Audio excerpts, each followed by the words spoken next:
Dan saatnya mari kita akan memantau bersama nilai tukar rupiah terhadap dolar Amerika Serikat. Mari kita lihat bersama pada pasar spot pukul 9.07 waktu Indonesia Barat.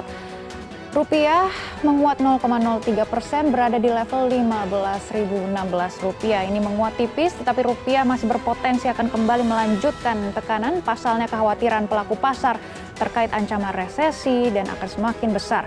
Selain itu, kesenjangan atau perbedaan suku bunga antara The Fed dengan Bank Indonesia juga akan semakin melebar. Tingginya inflasi Amerika Serikat dapat mendorong The Fed untuk lebih agresif lagi dalam pengetatan kebijakan moneter. Dan inflasi Amerika Serikat untuk bulan Juni sudah naik menjadi 9,1% secara year on year. Dan angka ini juga merupakan yang tertinggi dalam 41 tahun terakhir. Selain itu, kurva imbal hasil US Treasury juga mengalami inversi setelah rilis data inflasi ini. Yield US Treasury tenor 2 tahun lebih tinggi daripada yield US Treasury tenor 10 tahun. Dan selanjutnya, bagaimana dengan posisi IHSG pada perdagangan sesi 1 ini? Kita lihat bersama, IHSG kembali melemah 0,25% di level 6.671. Sebenarnya para investor juga masih harus mewaspadai adanya potensi koreksi wajar karena sentimen dari fluktuasi harga komoditas dan juga nilai tukar rupiah yang masih akan membayangi pergerakan IHSG hingga beberapa waktu mendatang. Tekanan bagi IHSG hari ini mungkin akan berlanjut pada saham-saham seperti batu bara dan juga metal dan mengikuti turunnya harga komoditas. Dan sementara itu, rilis data neraca perdagangan juga akan menunjukkan ekspor komoditas yang masih kuat dari dalam negeri.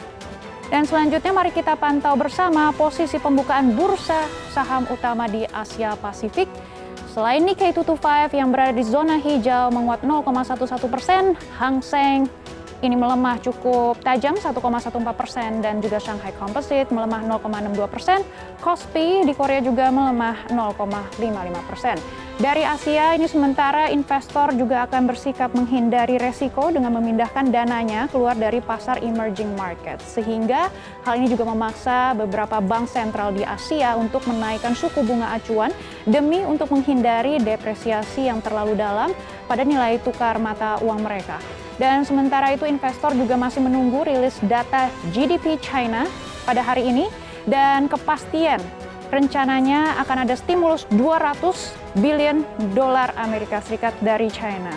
Kita garis bawahi lagi 200 billion dolar Amerika Serikat dari China ini akan berpotensi ya menjadi game changer bagi sektor komoditas. Dan selanjutnya, mari kita lihat bersama bagaimana dengan bursa saham Eropa. Kita lihat bersama ini semuanya kebakaran, semuanya di zona merah. Euro Stoxx 50 berada di zona merah melemah 1,66%, FTSE 100 juga melemah 1,63%, DAX juga melemah 1,86%, CAC melemah 1,41%. Bursa saham Eropa berakhir serentak di zona merah, di mana investor juga bereaksi ya terhadap angka inflasi Amerika Serikat yang melesat ke 9,1% di Juni secara tahunan dan melampaui ekspektasi semuanya, termasuk analis Dow Jones di 8,8%. Dan inflasi yang diukur dari indeks harga konsumen yang termasuk makanan dan jasa. Dan angka inflasi tersebut juga menyentuh rekor tertinggi sejak Desember 1981. Sementara itu angka indeks harga konsumen inti yang tidak termasuk barang yang volatil seperti makanan dan energi naik ke 5,9% dan berada di atas prediksi analis di 5,7%. Dan selanjutnya, kita ke perdagangan bursa saham Amerika Serikat. Kita lihat bagaimana kinerja Wall Street.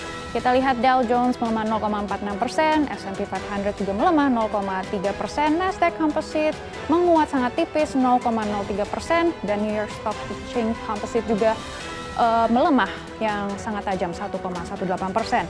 Investor mulai berspekulasi bahwa The Fed berpeluang ya besar menaikkan suku bunga acuan di kisaran lebih dari 100 basis poin bulan ini setelah laju kenaikan inflasi di Amerika Serikat sudah mencapai 9,1% year on year di bulan Juni 2022 dan juga potensi resesi ekonomi di Amerika Serikat.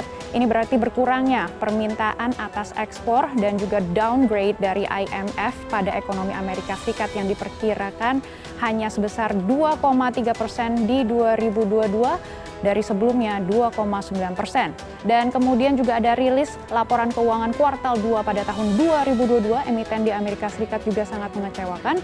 Dan kembali turunnya harga beberapa komoditas seperti harga batu bara turun sebesar 4,12%, ada CPO juga turun tajam 6,24%, dan emas juga turun 1,48%, timah turun 2,62%, dan juga nikel turun tajam 8,63%.